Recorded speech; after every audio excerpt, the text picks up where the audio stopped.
우리 인간은 새 것에 대해서 관심이 많습니다.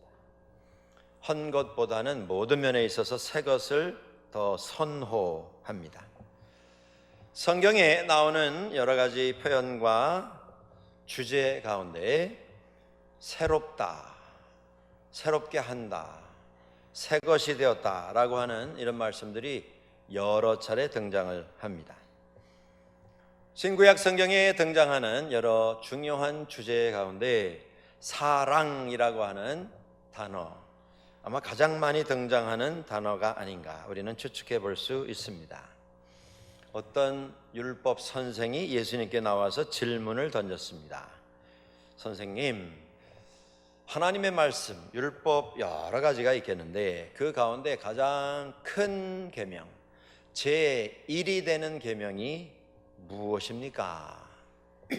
그는 율법 선생으로서 그것이 무엇인가 하는 것은 이미 알고 있었습니다만은 예수님이 제대로 알고 있는가 확인하기 위해서 주님께 질문을 던진 것입니다. 예수님께서는 구약 성경을 인용하셔서 대답을 해 주셨습니다. 가장 큰 계명, 너는 마음을 다하고 뜻을 다하고 목숨을 다하고 힘을 다하여 내 하나님 여호와를 사랑하라. 그리고 둘째는 이것이니 내 이웃을 내 몸과 같이 사랑하라. 이보다 더 큰 계명이 없다 말씀을 하셨습니다. 기독교의 모든 가르침은 사랑의 뿌리를 두고 있습니다. 기독교의 윤리는 사랑의 윤리입니다. 기독교의 도덕은 사랑의 도덕입니다. 사랑은 신구약 성경을 통틀어서 가장 오래된 계명입니다. 예수님 시대 이전에 살았던 사람들도, 기독교 신앙과는 관계없이 살았던 사람들도 사랑의 유익에 대해서는 익히 알고 있습니다. 여러분들, 사랑이 미움보다 낫습니다. 평화가 전쟁보다 낫습니다. 진리가 거짓보다 낫습니다. 무엇이라도 좀 살리는 것이 죽이는 것보다는 훨씬 낫습니다. 이것에 동의하지 않을 사람이 누가 있겠습니까? 이것은 모든 시대와 모든 나라와 문화를 초월한 상식적인 문제가 아니겠습니까? 그런데 예수님께서 내가 너희에게 새 계명을 주겠다.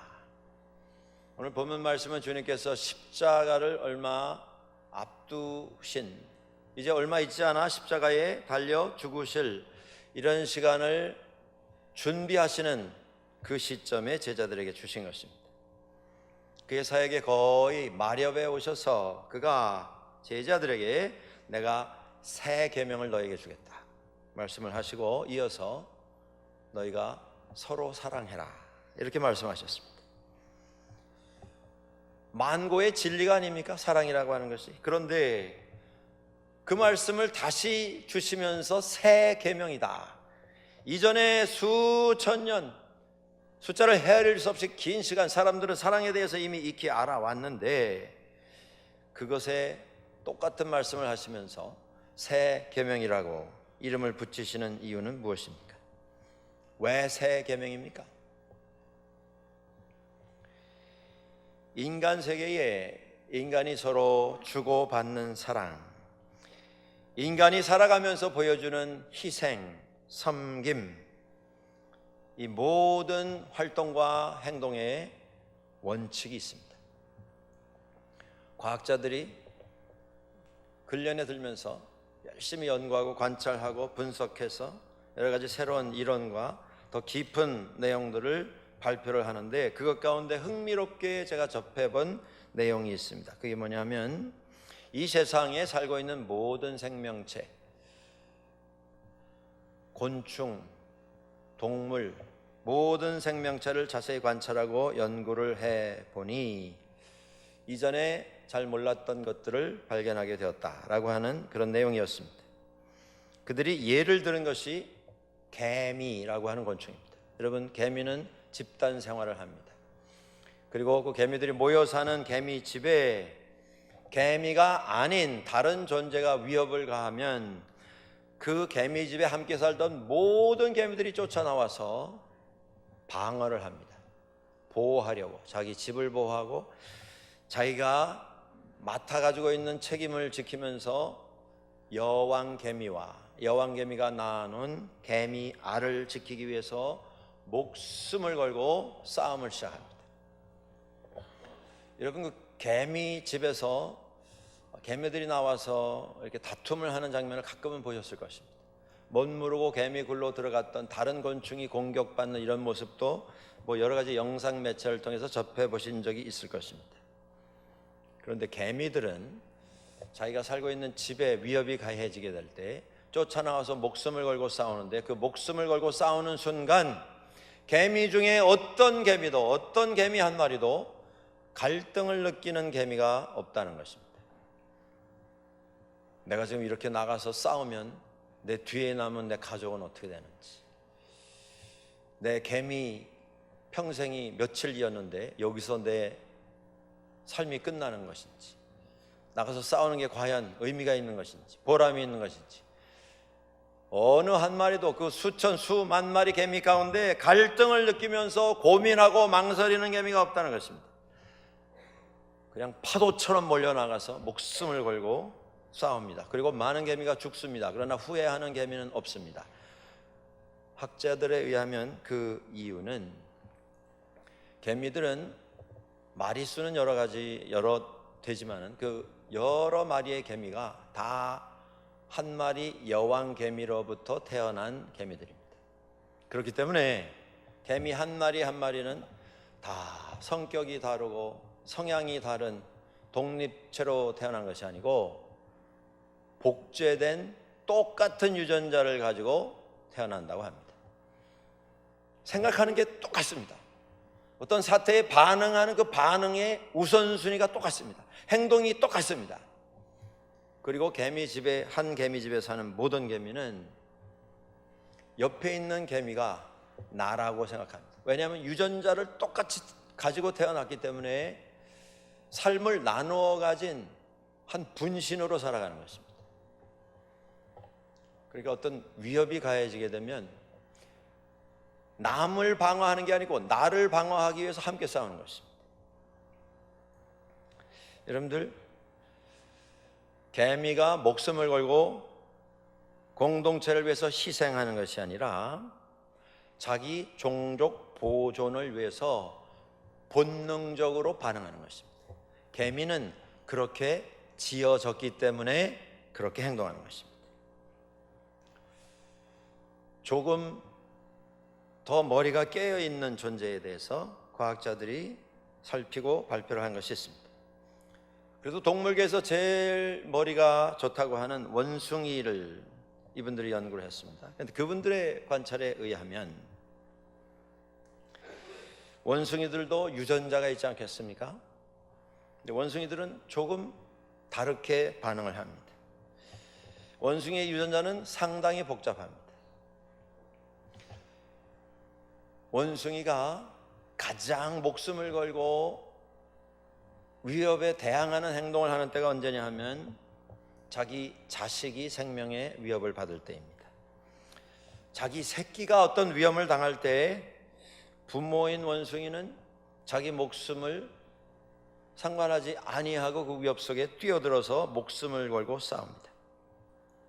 왜냐하면 위기에 처해 있는 그 아기 원숭이의 절반은 나의 피를 받은 나의 새끼이기 때문입니다. 그런데 과학자들이 자세히 그리고 오랫동안 관찰을 해보니까 내 자식은 내 피가 50%가 섞였는데 거기서 점점 가족이 넓어지면 자기 피가 이어진 그 가족이 점점 그 피가 희박해지지 않겠습니까? 자식은 50%지만 그 다음에 4천, 8천, 16천 가면 알아볼 수도 없고 자기 피의 흔적을 발견할 수도 없는 이런 일이 일어나지 않겠습니까? 그렇게 되면 그렇게 먼 곳에 있는 원숭이 새끼에 대해서는 별로 그렇게 긴급히 반응하지 않더라는 말씀입니다. 우리가 흔히 하는 말이 있습니다. 피는 물보다 진합니다.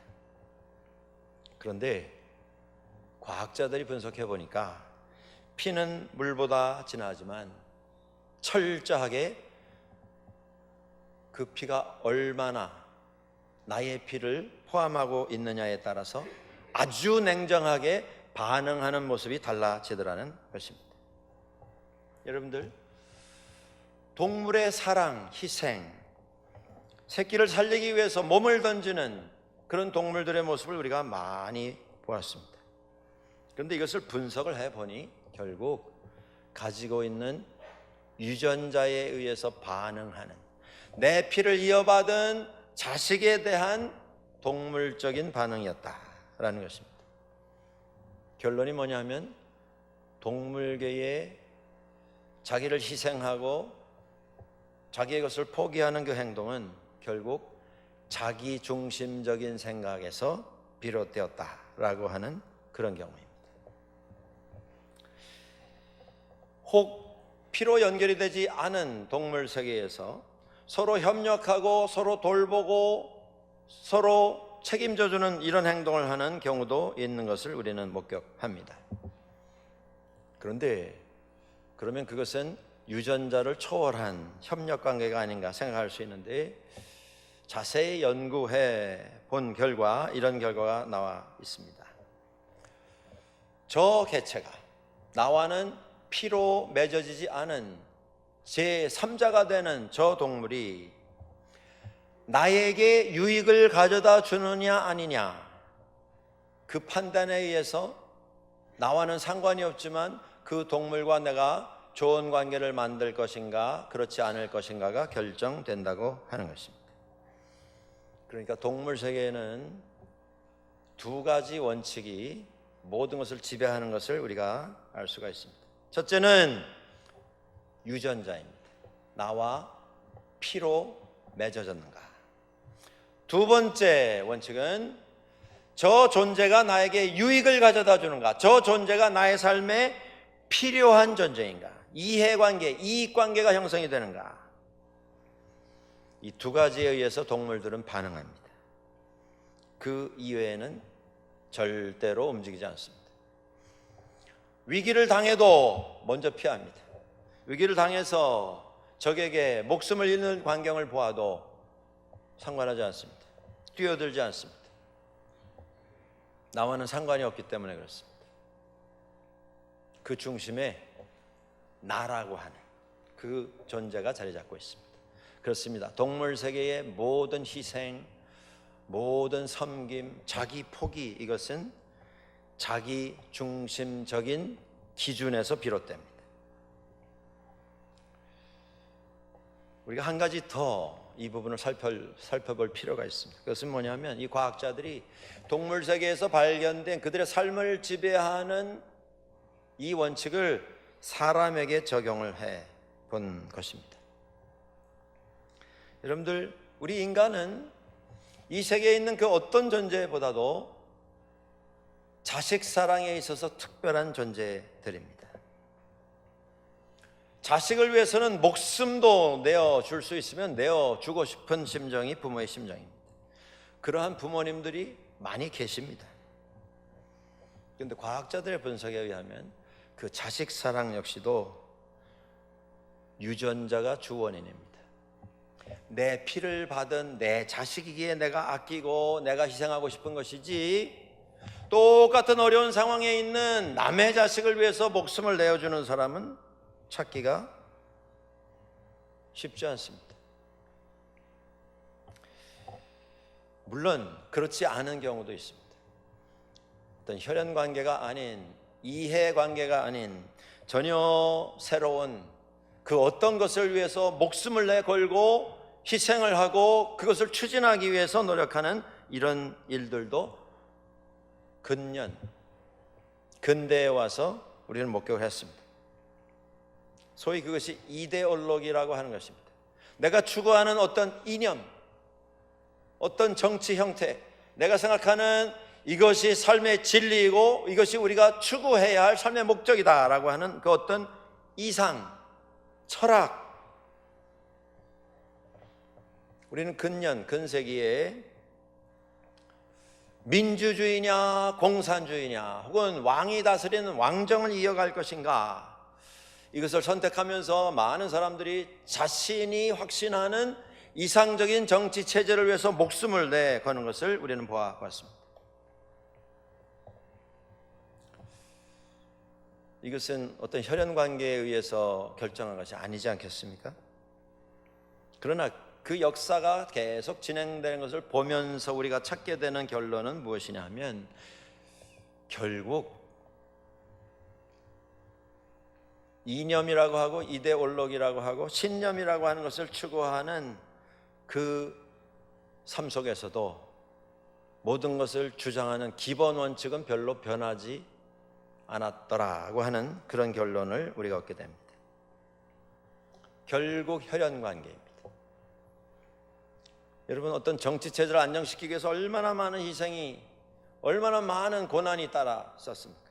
그런데 이것이 우리의 이상이고 이것이 세상을 유토피아로 만들 수 있는, 천국으로 변화시킬 수 있는 하나의 구조이고 우리가 추구해야 할 우리의 이상이다. 그렇게 해서 여러 사람의 희생을 통해서 그 정치 체제가 자리를 잡았는데, 나중에 보니 결국에 가장 핵심 리더십을 가지고 지도자층으로 자리 잡는 사람들 보면 거기 아버지가 있고 아들이 들어가 있고 형제가 들어가 있고 사촌이 들어가 있고 친족들이 들어가 있는 것을 보게 됩니다. 그렇지 않은 경우도 있습니다. 그런데 그렇지 않은 경우에는 두 번째 원칙이 작용을 한 것입니다. 이 존재가 정치 세계에 있어서 나에게 도움이 될 것인가 안 될 것인가, 철저하게 그 원칙에 의해서 다스리고 결정하고 선택합니다. 나에게 방해가 된다 그러면 무슨 수를 써서라도 제거해버립니다. 내 마음에 들지 않는다, 어떤 수를 써서라도 축출을 해버립니다. 불편하지만 그래도 나를 알아주고 나를 인정하고 나를 칭찬한다, 옆에 두려고 합니다. 이 외에도 물론 우리 삶에 영향을 미치는 여러 가지 조건들이 있습니다. 학연, 어느 학교에서 공부했느냐, 같은 학교를 다녔느냐, 지연, 어느 지역 출신인가, 또는 같은 직업군에서 종사를 했던, 같은 배경을 가진 사람들끼리 서로 도움을 주고받을 때도 있습니다. 이건 혈연 관계와는 상관이 없는 것 아닌가. 그렇지만 결국에 거기서도 두 번째 원칙이 작동을 하는 것을 볼 수가 있습니다. 학연이 좋은데, 지연도 있는데, 취미도 같고 관심도 비슷하고 배경도 똑같은데, 그런데 이 사람이 나에게 과연 도움이 되는가? 그렇지 않으면 우리는 배격합니다. 여러분, 우리 사람이라고 하는 소위 그래도 좀 깨었고 그래도 기타 여타 동물과는 구분이 되는 특별한 존재라고 하는 사람, 그 사람도 결국에 희생한다고 하는데, 결국에 사랑을 베풀고 섬긴다고 하는데, 자기 것 다 내려놓았다고 하는데, 결국 끝까지 지켜보면 그 안에는 사심이 없는 게 아니라 이기심이 자리 잡고 있고, 결국에 거기에서 본능적인 혈연관계 속에서 무엇인가를 추진하고 결국 계산 속에서 이 사람이 나에게 도움을 주는가 아닌가에 의해서 결론이 내려진다고 하는 것을 우리는 찾아보게 됩니다. 더욱더 안타까운 것은 여러분들, 신앙생활하는 교회에서도 이런 면에 우리가 자유롭지 못한 것이 현실입니다. 예수님께서 새 계명을 주노라 말씀을 하셨습니다. 다 믿는 사람들이었습니다. 다 예수님 따르는 사람들이었습니다. 유대교에서 신앙생활 잘 하던 사람들입니다. 그런데 그들에게 말씀하셨습니다. 내가 새 계명을 너희에게 주노라. 서로 사랑해라. 무엇이 다른 것입니까? 결국 사랑의 차원이 다른 것입니다. 인간의 사랑, 인간의 희생 다 알고 보면 본능적인 것이고 유전자에 의해서 행동하는 것이고 결국 이해관계, 득실을 따진 계산에서 결론이 내려진다고 하는 그 부분에 대해서 예수님께서 말씀하신 것입니다. 내가 너희를 사랑한 것처럼 너희가 서로 사랑해라. 이것이 새 계명이다. 그렇습니다. 믿는 자에게 있어서 이것은 새로운 삶의 기준이요 삶의 원칙입니다. 이것이 믿는 자들이 가져야 하는 새 도덕이며 새 윤리이고 삶의 기준인 것입니다. 여러분, 도덕 혹은 윤리라고 사용하는 이 단어, 사전적인 뜻을 찾아보면 이렇게 되어 있습니다. 인간 관계에 있어서 도덕 혹은 윤리라고 하는 것은 나의 행동이 적합한지 아니면 부적합한 것인지, 나의 행동이 이기적인 것인지, 혹시 내가 희생을 한다고 하면서도 결국 나의 것을 추구하는 엉뚱한 생각을 품고 이것을 하고 있는 것은 아닌지, 이기적이 아니라 이타적인 것인지, 이것을 깊이 생각하고 살펴서 끝에는 결국 예의를 지켜서 좋은 성품을 가지고 삶의 원칙을 정해서 행하는 것, 그것이 도덕이고 그것이 윤리입니다. 사도 바울이 에베소서 5장 2절에서 이렇게 말합니다. 그리스도께서 너희를 사랑하신 것 같이 너희도 사랑 가운데서 행하라. 그는 우리를 위하여 자신을 버리사 향기로운 제물과 희생 제물로 하나님께 드리셨느니라. 우리 믿는 사람들은 예수 그리스도 안에서 예수 그리스도의 사랑을 가지고 그것을 실천해야만 가능한 그런 삶으로 부름받은 사람들입니다. 초대받은 사람들입니다. 그런데 그렇게 살려고 하면 우리 믿음과 우리 삶의 원칙, 우리의 도덕, 우리의 윤리가 분리돼서는 가능해지지가 않습니다. 우리의 믿음의 기초인 신앙과 우리의 삶의 기초인 도덕은 하나입니다. 같이 움직여야 합니다. 믿음은 우리의 삶의 원칙인 좋은 삶의 방식, 도덕과 윤리를 양육하고 또 유지시켜 줍니다. 우리의 삶의 원칙인 도덕과 윤리는 내가 믿는 이 믿음이 신실되고 진실하며 내가 만들어낸 것이 아니라 하나님께서 내게 맡겨주신 것임을 증명하는 것이 될 수가 있습니다. 여러분, 성경적 믿음의 특징이 바로 이것입니다. 믿음과 삶이 함께 가는 것입니다. 율법의 기초라고 할 수 있는 십계명에서 이러한 특징은 확실하게 드러납니다. 십계명은 너는 나 외에 다른 신을 내게 두지 말라라고 하는 하나님께 대한 전적인 신뢰와 사랑, 그것으로 시작이 되고 있습니다. 그런데 그 십계명은 자세히 들여다보면 1계명부터 4계명은 인간과 하나님과의 관계에 대해서 말씀하고 있고 5계명부터 제10계명까지는 인간과 인간의 관계에 대해서 거론하고 있습니다.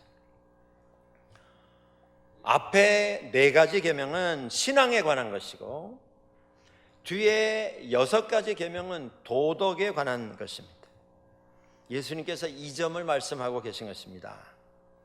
가장 아름다운 믿음, 가장 위대한 신앙은 하나님께 대한 사랑과 이웃에 대한 사랑이 함께 만나게 될 때 바로 그곳에서 태어나게 된다. 그게 예수님의 지적이십니다. 여러분, 하나님 사랑은 종교적인 부분이 아닙니까? 이웃 사랑은 사회적이고 관계적이고 윤리적인 부분이 아닙니까? 이 둘이 만나야 합니다. 따로 떨어져서는 안 된다는 말씀입니다.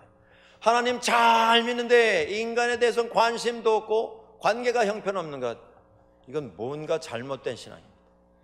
사람과는 너무 재미있고 너무 잘 지내고 있는데 하나님께 대해서는 전혀 관심이 없는 이런 삶, 이건 잘못 사는 것입니다. 이 2가지가 만나야 합니다. 하나님 사랑, 인간 사랑, 그것이 만난 곳, 그곳이 십자가였습니다. 예수 그리스도의 십자가. 우리 현대 기독교의 가장 큰 비극 중에 하나는 믿음의 기준인 신앙과 삶의 기준인 도덕이 계속 분리되려고 하는 이런 노력이 세상에서 진행되고 있다고 하는 부분일 것입니다. 하나님 따로 믿고 세상 생활 따로 하려고 합니다. 세상에는 어떻게 사는 것이 하나님 믿는 일과는 별로 관계가 없다, 따로 생각하는 것입니다. 교회 와서 열심히 예배하면 그 하나님 믿는 것 충분히 한 것이고, 이제 나가서 사는 세상에서 삶은 세상에서 정해놓은 기준과 원칙을 가지고 그렇게 열심히 살아가면 된다, 이렇게 생각합니다. 여러분, 이 일은 해서도 안 되고 할 수도 없는 일입니다. 믿음과 실생활을 분리하려고 하는 것은 마치 손바닥과 손등을 분리하려고 하는 어리석은 일이 될 것입니다. 한 인격체에 있어서 육체와 정신을 분리하려고 하는 결과가 만들어지지 아니하는 헛된 노력이 될 것입니다. 그렇게 하려고 하면 손이 망가집니다. 그렇게 하려고 하면 몸이 망가지게 될 것입니다. 그렇게 살려고 하면 신앙이 망가지게 됩니다. 많은 분들이 세상에 살면서 나는 하나님 믿지 않고 나는 하나님 앞에 나가서 예배하지는 않지만 나는 그래도 세상에서 도덕적으로 윤리적으로 잘 살려고, 정말 제대로 살려고 노력을 하고 있고, 나는 그런 업적을 이루기 위해서 오늘도 뛰고 있다, 그렇게 노력하는 분들이 있습니다. 이것도 불가능합니다, 여러분들.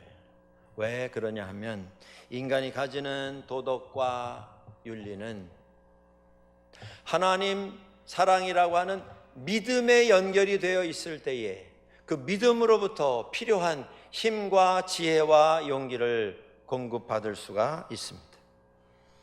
하나님과의 관계에 대해서는 전혀 생각이 없이 사람 의지만 가지고, 사람이 가지고 있는 도덕만 가지고, 윤리만 가지고, 그들이 배워온 철학만 가지고 이 세상을 천국으로 바꾸려고 노력하는 것은 마치 한 생명체가 흙에 심어졌던, 뿌리를 내리고 자랐던 한 생명체가 그 흙으로부터 분리되는 것과 마찬가지입니다.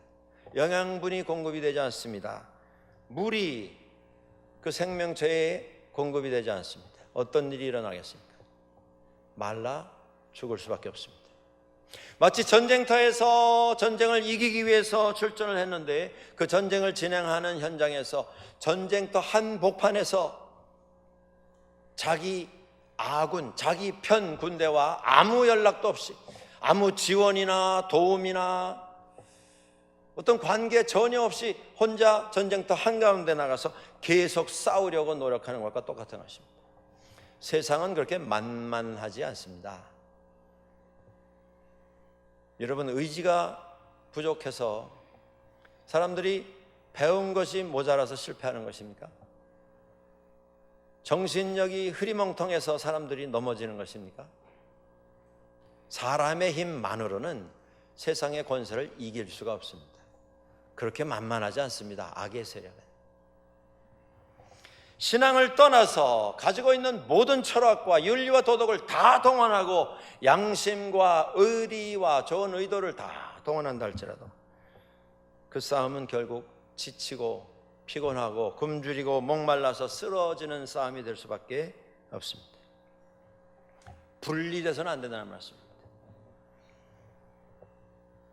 이런 말씀과 더불어서 우리가 삶이 믿음과 함께 가야 된다는 이 중심을 가지고 생각하실 때에 오해하기 쉬운 부분이 있습니다. 그게 뭐냐면 우리가 이렇게 열심히 사는데, 내가 이제까지 이렇게 열심히 살았는데 그래도 이 정도 열심히 살면 내가 그래도 하나님 앞에 좀 은혜를 얻을 수 있는 자리에 오지 않았을까라고 하는 오해입니다.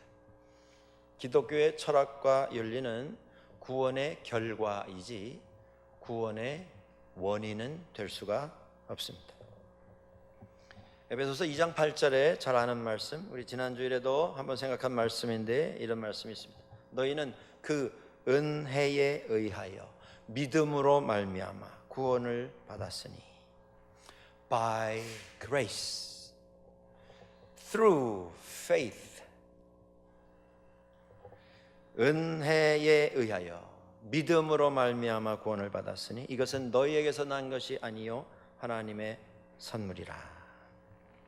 행위에서 난 것이 아니니 이는 누구든지 자랑하지 못하게 함이라. 우리는 은혜로 구원받았습니다. 그 은혜가 하나님의 선물입니다. 무슨 나의 노력, 나의 엄청난 희생, 내가 교회를 위해서 감당했던 그 막중한 책임, 재정적인 헌신, 그것에 의해서 구원받은 것이 아니라 은혜로 구원받았습니다. 우리가 그런 생각할 수 있습니다. 하나님, 제 손을 좀 하나님의 것으로 채워주십시오. 그러면 제가 정말 제 평생을 들여서 주신 그것을 활용해서 하나님 기뻐하실 많은 선한 것을 만들어서 하나님께 드리겠습니다. 그 얘기를 들으시는 하나님은 이렇게 말씀하십니다. 나는 너의 빈손, 그 빈손이 충분하다. 이 세상에 있는 그 모든 것, 선한 것 다 모아서 그걸 들고 온다 할지라도 그 선한 것으로 너의 구원을 살 수 없다. 구원은 내가 선물로 준 것이지, 은혜로 준 것이지 노력으로 얻는 것이 아니다. 하나님은 우리에게 말씀하십니다. 그렇습니다. 믿음 안에 있는 오해, 내가 이 정도 섬겼고 이 정도 희생했는데 교회가 좀 이런 걸 인정해 줘야 하는 것 아닌가, 기억하고 좀 사람들 앞에 광고를 해줘야 되는 것 아닌가. 여러분, 그런 생각을 가지면 내가 하나님을 위해서 섬겼던 그 모든 것이 다 내 노력으로 전락해버리고 맙니다. 구원을 얻어내려고 하는 나의 희생으로, 나를 위한 나의 노력으로 전락해버리고 만다고 하는 것입니다. 이것이 율법을 통한 구원을 이야기하는 율법주의와 똑같은 것입니다. 율법주의 속에서는 빈손으로 하나님 앞에 나오지 않습니다. 빈손으로 하나님 앞에 나올 수 없습니다. 뭔가 하나님을 감동시킬 찬란한 것을 만들어서 그걸 들고 나와야 합니다. 하나님, 저는 이렇게 살았습니다. 제가 이것을 가져왔습니다. 저 사람보다 더 많이, 저 사람보다 더 귀한 것을 가지고 왔습니다. 율법주의를 다스리는 원칙은 의무입니다. 의무. 내가 그걸 감당해야 합니다. 잘해야 합니다. 많이 해야 합니다. 빨리 해야 합니다. 더 많은 의무를 감당하면 더 많은 구원을 얻어낼 수 있기 때문입니다. 율법주의 안에는 은혜가 존재하지 않습니다. 예수님과 사도 바울의 말씀을 통해서 율법주의를 그렇게 신랄하게 책망했던 이유가 거기에 있습니다. 예수 그리스도의 십자가를 무효로 돌려버리는 것, 그것이 율법주의이기 때문에 그렇습니다. 예수님께서 말씀하십니다. 아니다. 도덕과 행위, 선행이 구원을 가져다 주는 것이 아니라 도덕과 선행, 도덕과 윤리, 그것은 구원의 열매이다. 믿음과 삶의 원칙은 함께 가는 것입니다. 그렇기 때문에 우리 신앙생활은 결국 우리가 어떤 모습으로 살아왔느냐에 의해서 판정을 받게 되는 것입니다. 이런 말이 있지 않습니까? 우리는 믿은 만큼 행동할 수 있다. 세상을 다 알아도 내가 행동한 만큼만 나는 믿는 것입니다. 또 이런 말도 있습니다. 우리는 행동한 만큼 믿는 것이다. 뭐 여러 가지 이상을 말하고 원대한 꿈을 말해도 내가 실제로 실행하는 만큼만 나는 믿는 것입니다. 우리의 믿음을 성령께서 확증해 주십니다. 그런데 우리의 삶은, 믿음의 삶은 우리의 행동이 증거가 되는 것입니다. 누구든지 하나님을 사랑하노라 하고 그 형제를 미워하면 이는 거짓말하는 자니 보는 바 그 형제를 사랑하지 아니하는 자는 보지 못하는 바 하나님을 사랑할 수 없느니라. 예수 그리스도 앞에서 형제와 사랑할 수 없는 사람, 자매를 사랑할 수 없는 사람은, 이 무서운 말씀입니다, 하나님을 사랑하는 자가 아니다라는 말씀입니다. 형제와 자매와 아름다운 관계를 회복시키지 못하는 사람은 하나님과의 관계도 회복받을 수 없다, 이런 말씀입니다. 이제 한 가지가 남았습니다. 새 계명을 받은 우리들, 사랑에 대해서 다 압니다. 다 이해했습니다. 한 가지가 남았습니다. 그것을 행하는 것입니다. 60이 훨씬 넘은 부부가 가정 문제로 오랫동안 부닥치고 다툼을 하다가 이혼을 하기로 결정을 했답니다. 이유는 성격 차이, 그것이 이유였습니다. 마지막 결정을 하기 전에 그래도 상담을 한번 받아보는 게 좋겠다, 그래서 상담을 하게 되었습니다. 그 상담을 맡았던 분이 이 부부를 어느 하루 저녁 식사에 초대를 했답니다. 부부가 함께 앉은 자리에 상담을 맡은 그 가정에서 준비한 요리가 올라왔는데 그것이 닭 요리였다고 합니다. 음식이 올라오자 남편이 일어나서 자기가 닭 요리 가운데 제일 좋아하는 부위, 날개를 오려서 잘라서 부인 접시에 올려줬습니다. 그 상담 맡은 분이 건너편에서 지켜보니까 보기가 참 훈훈했습니다. 어쩌면 이 부부가 다시 회복을 할 수도 있겠다라고 하는 소망을 가지게 되었습니다. 그런데 그 닭 날개를 접시에 놓는 그 순간 그 아내 되는 분의 얼굴이 확 바뀐 것을 보게 되었습니다. 화가 난 표정으로 이렇게 말하더랍니다. 지난 30년간 당신은 늘 이래왔어요. 항상 자기 중심적으로 행동하지 않고 자기 원하는 대로 멋대로 해왔어요. 나는 닭다리 제일 좋아하는데 지난 30년 동안 한 번도 나에게 닭다리를 준 적이 없습니다. 남편이 그 말을 듣고 깜짝 놀랐답니다. 이 날개 부위는 내가 닭 요리 가운데 제일 좋아하는 부위인데 닭 요리 먹을 때마다 내가 먹고 싶었지만 내가 한마디 아니하고 당신 먼저 먹으라고 대접해 주느라고 건네준 것인데 이렇게 서운한 이야기를 하다니. 그러면서 말이 어긋나기 시작했답니다. 티각태각 하다가 씩씩대고 서로 일어나서 집으로 가버렸습니다.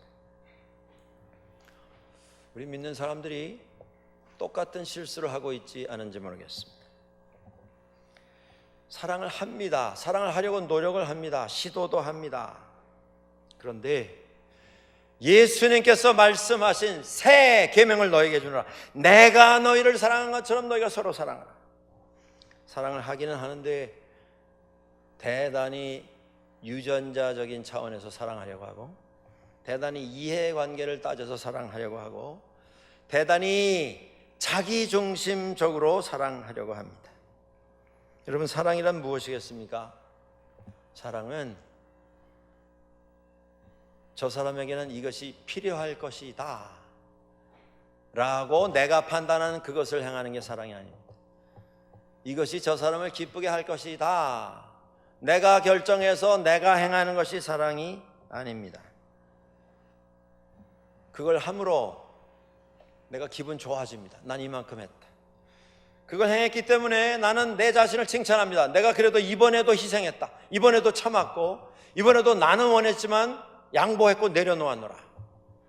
혼자 칭찬하면서 흐뭇해집니다. 사랑은 그런데 그게 아닙니다. 이 이야기 속에 등장하는 남편은 한 번도 아내에게 닭 요리 가운데 어떤 부위를 제일 좋아하는지 물어본 적이 없습니다. 알려고 하지 않았습니다. 자기가 다 안다고 자신했습니다. 그래서 그렇게 행동했습니다.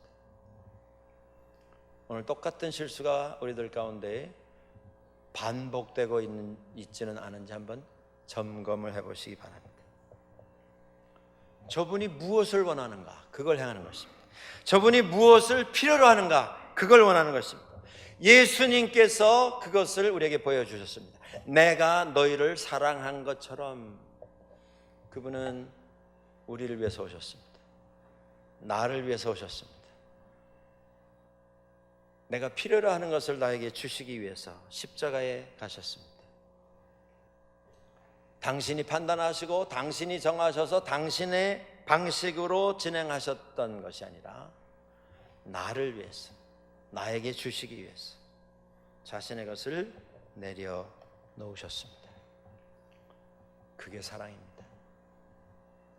주님께서 말씀하십니다. 새 계명을 너희에게 주노라. 너희가 서로 사랑해라. 너희가 서로 사랑하면 세상 사람이 너희가 내 제자인 것을 알게 될 것이다. 이 새 계절, 이 새 계명을 우리의 마음에 새기고 주님 앞에서 살아가는 우리 모두가 될 수 있기를 주의 이름으로 간절히 축원합니다. 기도하겠습니다.